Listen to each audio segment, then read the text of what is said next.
skipping ahead now to training grants. This is another big topic that we're not going to do all of the content that could be discussed. NIH, when they do training, when they have their regional seminars, they do multiple sessions just on training grants because there's a lot to understand about them. So let's see, here's the overview. So NIH has two mechanisms for supporting training.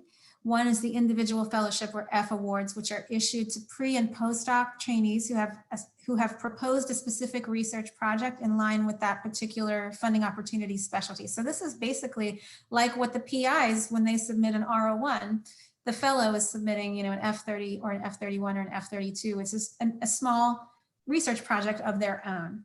The institutional training grant, by contrast, is submitted on behalf of Stanford with an experienced investigator who has a certain number of slots in their training program, 4 or 6 slots, and they describe their training program. The training program is funded, and then they select the students, and the students they work with the students to develop those research training experiences on an annual basis. So both of these training grants are managed differently from other NIH awards, and they're subject to special requirements. So some of the major differences are the notice of award comes in, but you don't have to start the fellowship on that date. You know, you can start the fellowship, it'll say anytime in the next 6 months from the date of the notice of award. Or the training grant, you can start the slot anytime in the 365 days of that project year. And I do know of training grants that like to start their fellow on the very last day of that budget year. And so then you have a fellow from the previous budget year running alongside, you know, the next day year 2 starts and they appoint a new fellow, and you've got 2 fellows and they're just 1 day apart, but they're on totally different years of funding. There are strict rebudgeting requirements and prior approval requests. I want to show you guys that we've got this handy T32 rebudgeting matrix that tells you which types of budget categories you can move in between. You can see tuition and stipend. You can move easily in between one another, but not much else. Tuition and stipend cannot go to travel or training related expenses. So I don't remember all this. This hangs in my cube that I haven't seen for a year, right alongside my NIH serial numbers key. I've got both of those. They're there. Someday I'll see them again. But when I manage a training grant, I just keep this handy so that I know what I can move between categories and what I cannot. The training grants also have citizenship and permanent resident requirements in order to participate, degree requirements depending on whether it's a pre or postdoctoral role. There's a thing called a payback agreement where they have to sign the first year that says that they will complete a second year or they will pay back the first year. So a lot of strings attached. There's activation, statement of appointment, and termination notice requirements. There's a lot of paperwork. This is why we have, fellowship coordinators, postdoc coordinators here at Stanford, is to try to keep track of all of these additional requirements that don't exist on other kinds of grant awards. There's also this electronic system. I showed you guys where the RPPR, the progress report, lives. There's also a tab there for X-Train, and that's where the trainees' information is entered and routed electronically for signatures. There are limits to how much support you can get, 5 years for pre-doc, 3 for post. Another big one, trainees are paid stipend, not salary. This is really important. You cannot charge salary for the trainees on these grants. Stipend levels are determined by years of experience. They're published annually by NIH. You can just go to NIH NRSA stipend levels. NRSA is the Ruth Kirstein National Research Service Awards. You can Google that and you get the chart, and this is exactly how much people can be paid.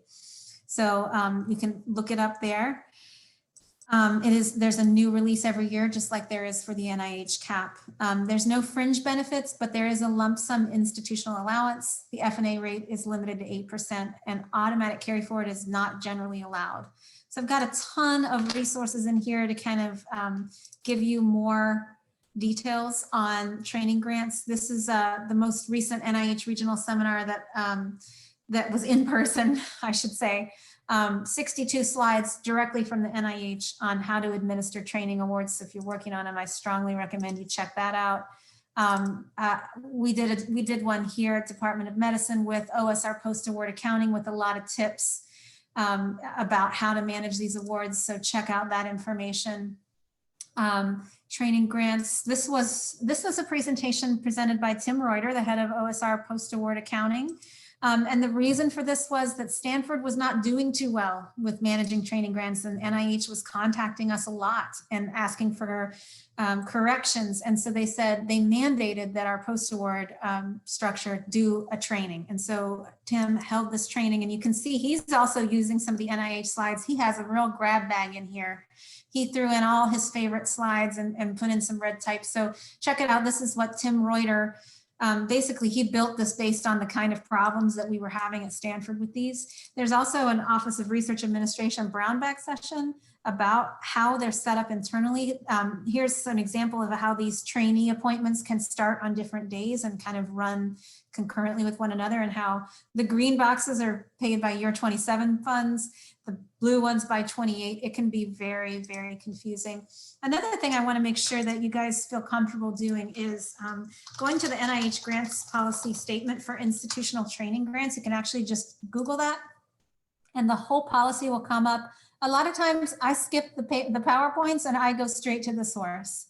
Okay, you know, what are my rebudgeting options? I can click right here under rebudgeting of funds and the details are there. Allowable and unallowable costs, I've got it right here. Don't be shy about going straight to the grants policy statement. It's got the answers for you there. Let's see. Research training awards. There's some more presentations here. There was a note about maternity leave. We just saved this to let people know that the policy is one calendar month per calendar year for maternity leave if you've got somebody on a T32.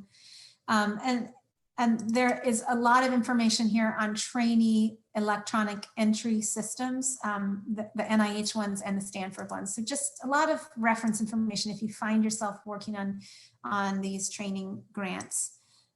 So I think I've covered everything. Yeah, these are all the same items that we talked about, the federally set rates and so on.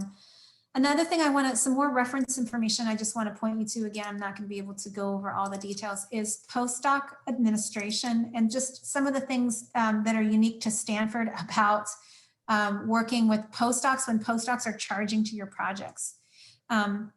So how do we interact with them? Research administrators, we work with postdocs on the following ways. We work with the PI, the faculty mentor, the division manager, to identify what are the allowable funding sources. You know, we talked about, are they being paid stipend or salary? That affects where they can be charged. If they're paid stipend, they cannot be charged on R01. Then next thing is working with the postdoc or fellowship coordinator to enter their pay lines in graduate financial services and Benalogic systems. So Benalogic is the place where their health insurance and life and disability insurance is entered. So it's not even all in the same place. You know, when we charge effort on grants, we have a fringe benefit rate and that covers everything and it's all charged in the same place, but it's not the case for grad students. So the pay lines, you've got to work with the postdoc coordinator to enter them. So you want to give them plenty of time to let them know what PTA you need something changed to, give them time to make that entry. And then you yourself, you want to go into GFS and just double check that it's accurate. Same thing with Benalogic, separate entry for them. And you want to give them plenty of time to make that. You want to make sure that you're monitoring the stipend payments to make sure that the right stipend amounts are being charged every month. It's really tough. It's the same exact rule as for any other type of effort. If you're more than 6 months in the past and you haven't been charging the stipend accurately, you're not going to be able to direct charge it anymore. You're going to have to cost share it. And of course, the other thing that we do is we support the proposal submissions. So the F32s, the K awards, the T32s, Independent Foundation Early Career Awards, we do help with those. And you may recall in Sarah that it's actually a different type of proposal. The School of Medicine postdoc fellowship proposal intake form is different from the regular proposal intake form. So there's also information here about, there's information about GFS. I want to point out that there are open labs for GFS. We actually just got the email from Wanapa, who's a complete wizard about GFS. And if you're confused and struggling, she is great. She actually had drop-in hours last week. And then here are the dates coming up. If you find yourself struggling with GFS or you need some help, strongly recommend that you reach out to Wanapa. She is excellent. And then I just wanted to let you guys know there's a couple other kinds of things that go on with postdocs that sometimes you'll say, you know, why hasn't this postdoc's appointment gone through in the system? Why is the stipend not charging? You know, the award's been open for 3 months and I only have 6 months and I've got to get the charging going. It could be a problem with their administrative forms, their web forms, which are integrated into Access. And you can always check with the Office of Postdoctoral Affairs to ask if something's hung up there. You can also ask your division manager first, just to see if maybe your division manager knows something about this. We talked about Benelogic. This is where the benefits come through. And then there's this thing called Knowledge. I don't know where that spelling came from, but Knowledge is used by the Student Services Officer to upload documents related to the postdoc appointment. We don't work with this, but I've gotten emails where they said something was in Knowledge, and I wanted you guys to know what it was, because I was like, what in the heck are they even talking about? So that's where that is. Insurance rates, when you're working on a T32 and you're trying to close out the budget year, OSR will say, how much postdoc, how many, you know, what's the calculation for postdoc benefits next year? Well, here's where they all live. This is how much it costs. This charges to those training grants.